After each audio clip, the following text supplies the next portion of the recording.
Hello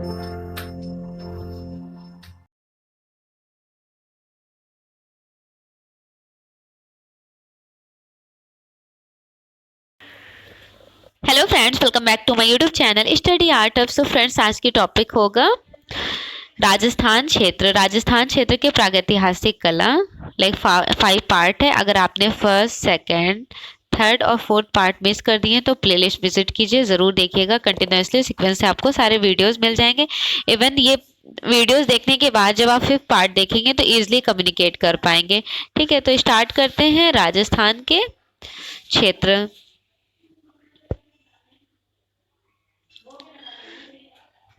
Rajasthan के क्षेत्र, इसके उपकेंद्र हैं झालावाड़, अलनिया, भरतपुर, दरा आदि। आहत व गित्तुंड ताम्रस्थल के लिए फेमस रहा था। क्वेश्चन पूछा जाता है कि अलनिया किसका पार्ट है। अलनिया जो है वो राजस्थान का क्षेत्र है, प्रागैतिहासिक क्षेत्र। अलनिया कोटा से लगभग 22 किलोमीटर डिस्टेंस मुंबई तथा दिल्ली रेल मार्ग पर अलनिया रिवर के किनारे स्थित है। अलनिया नदी। यहाँ के जो चित्र हैं वो 5000 ईसा पूर्व के माने जाते हैं। और मोस्टली पेंटिंग जो है वो इंडियन रेड, दैट मीन्स गेरू कलर्स की बनी है। देखिए, प्री हिस्टोरिक टाइम ड्यूरेशन का एक बेस्ट कैरेक्टरिस्टिक कहा जाता है इंडियन रेड कलर। ज्यादा गेरू रंग में पेंटिंग्स देखने को मिल जाती हैं। स्थानीय लोग सीता जी की मठनों से संबोधित करते हैं। यहाँ शेर के दृश्य व मानवकृति की बहुलता रही थी। सो फाइनली राजस्थान के कंप्लीट हो गए प्रागैतिहासिक केंद्र। अब देखिए, बिहार के प्रागैतिहासिक क्षेत्र है चक्रधरपुर और शाहाबाद। चक्रधरपुर के एक चित्र में कुछ व्यक्तियों को लेटे हुए दिखाया गया है। बहुत इंपॉर्टेंट ये वाली पेंटिंग्स हैं चक्रधरपुर की। और अगर पूछा जाए एग्जाम में कि बिहार के प्रागैतिहासिक क्षेत्र को पहचानिए तो चक्रधरपुर और शाहाबाद ये दो ही इंपॉर्टेंट है। सो फाइनली बिहार के भी क्षेत्र कंप्लीट। अब देखिए, दक्षिण भारत के प्रमुख क्षेत्र। दक्षिण भारत में यहाँ से एग्जाम में मोस्टली क्वेश्चंस बनते हैं। जैसे कुप्पगुल्लू पूछा जाता है, कहाँ पर है।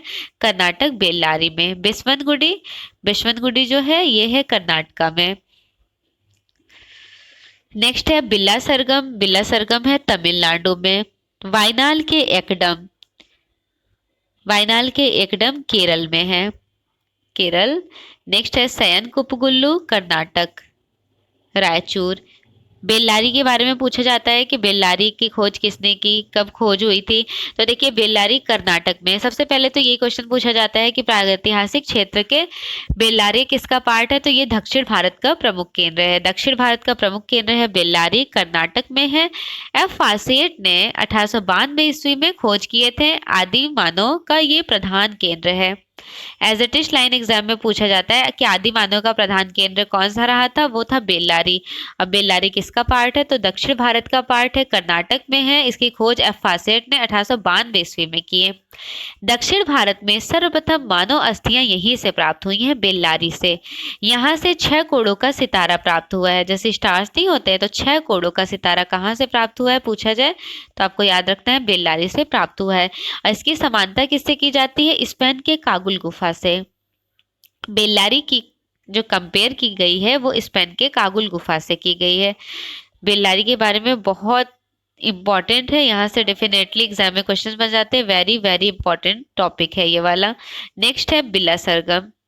बिल्ला सरगम कहाँ पर है। तो ये भी दक्षिण भारत का केंद्र है, क्षेत्र तमिलनाडु में है। बिल्ला सरगम में हड्डी के औजार तथा जादू के साक्ष्य मिले हैं।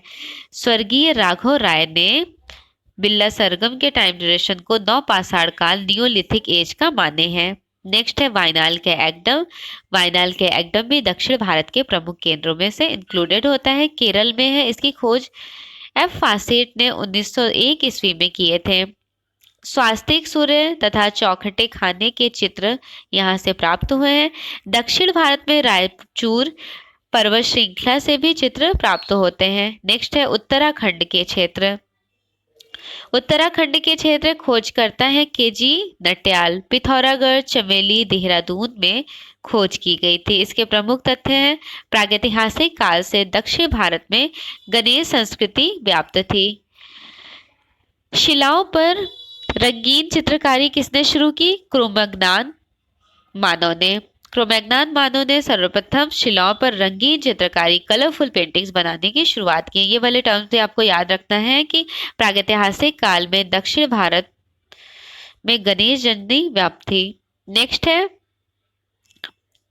सर्वप्रथम औजार का प्रयोग हेमीहोबिलस मानव ने किया। हेमीहोबिलस मानव ने सर्वप्रथम औजार का खोज किया।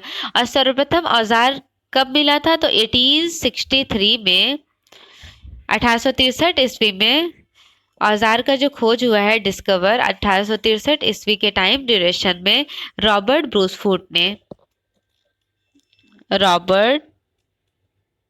ब्रूसफूट ने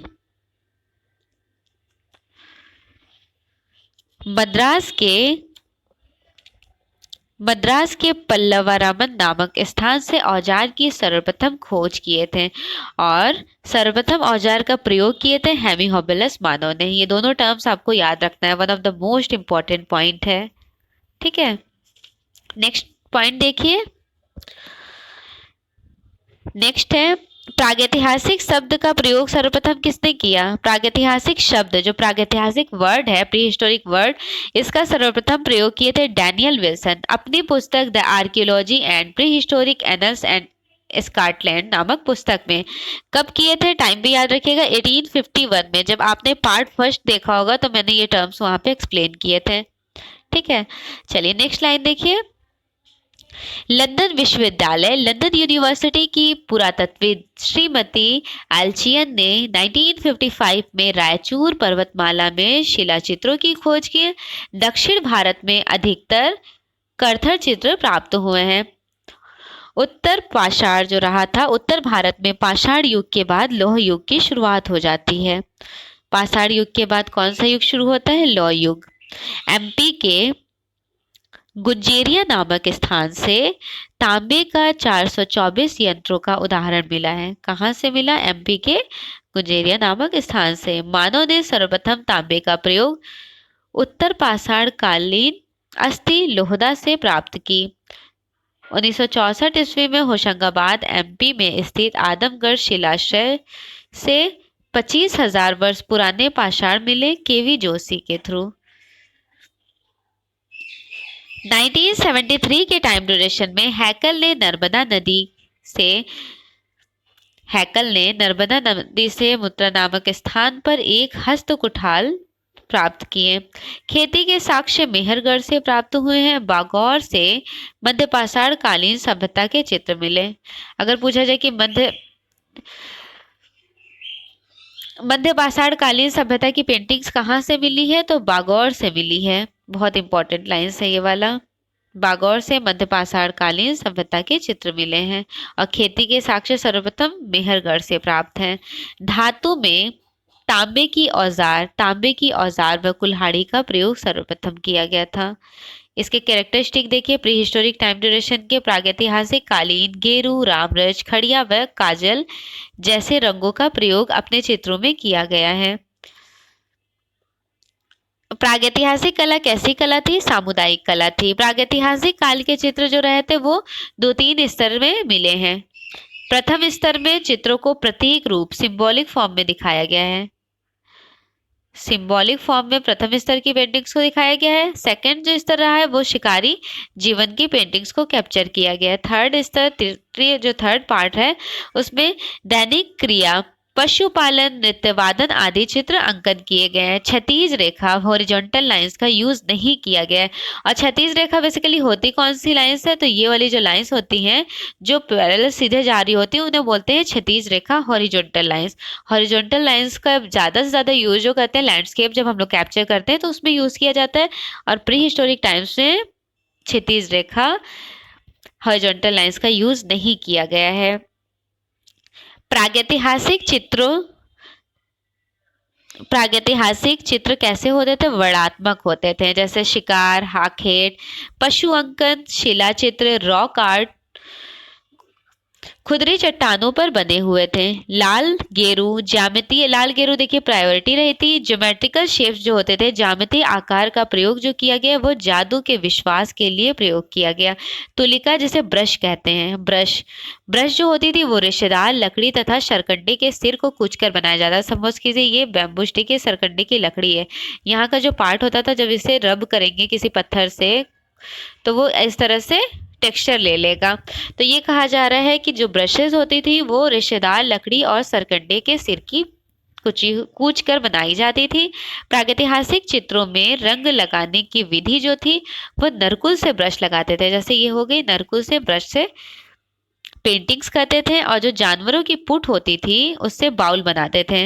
रंगों को, पशुओं के पुट्ठों को प्याली बनाकर इसमें रंग भरते थे। और रंगों में क्या मिक्स करते थे, तो एनिमल फैट, जानवरों की चर्बी मिलाते थे। कहीं कहीं पर नरकुल के स्थान पर फिंगर्स का भी यूज हुआ है। ऑफ कोर्स कभी ट्राई कीजिए तो पेंटिंग्स फिंगर से भी काफी प्यारी सी बन जाती है। तो उस टाइम ड्यूरेशन में उन्होंने ब्रशेस बनाना होता था या फिर नहीं होता था तो वो फिंगर्स का भी यूज करते थे। जितने भी प्री हिस्टोरिक टाइम्स के इंपॉर्टेंट क्लू थे वो मैंने आपके सामने रिप्रेजेंट किया। एग्जाम में मैं प्रॉमिस कर रही हूँ उससे बाहर और कुछ भी नहीं आने वाले हैं। जितने कंटेंट मैं प्रोवाइड कराई हूँ उसे बहुत अच्छे से आप स्टडी कीजिएगा, एनालिसिस कीजिएगा। इवन अगर आपको चैनल अच्छा लगे, मेरी थ्योरी, मेरी टीचिंग मेथड अच्छे लगे हों, so please do subscribe my channel study art hub. And also thanks for watching. Best wishes for your exam.